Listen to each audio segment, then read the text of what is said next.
The Payments Corner. Decoding the systems shaping modern commerce. This is the Payments Ecosystem Pulse for the week ending May 22nd, 2026. Let me start with what I'd call the week's clearest observation. The issuer layer moved, and moved together. Synchrony, Capital One, Bank of America, JP Morgan, Citigroup, all up between 4 and 7% on the week. That kind of synchronized strength in the issuer cohort doesn't happen by accident.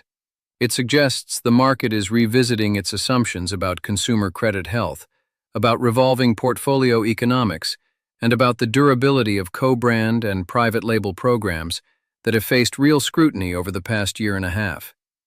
American Express was in that same current, up nearly 5.5%, though its story is somewhat different. Amex's closed-loop architecture means it captures network economics and issuer economics simultaneously. In a week where Visa and MasterCard both drifted slightly lower, that integrated model looked relatively attractive. Now, the interpretation I'd offer for that network softness. Visa and MasterCard are deeply embedded infrastructure. A week of modest negative movement is not a structural signal. But the relative divergence between pure network names and issuer-side names is worth noting as a pattern.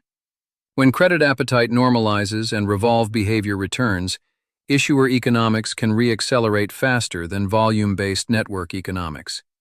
The market may be pricing that sequencing. The embedded credit story was even louder in the fintech layer. Affirm up nearly 9% on the week, now up 22% year-to-date. And Upstart, up 19% in a single week, with a 4-week gain of 36%. These are not noise. Upstart's AI-driven underwriting model and Affirm's merchant-embedded installment infrastructure are both being re-rated upward by the market. The system's insight here is that AI credit decisioning is moving from differentiation to infrastructure, and the operators who haven't yet mapped their exposure to these platforms may find themselves behind a procurement cycle. Toast was up nearly 6%, and Shopify gained 6.5%.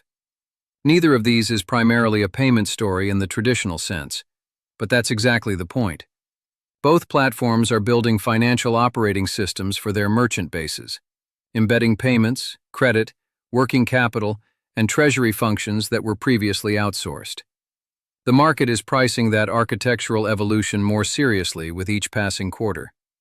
On the more cautious side of the week, Klarna continued its difficult year, down over 6%, now down 19% year-to-date.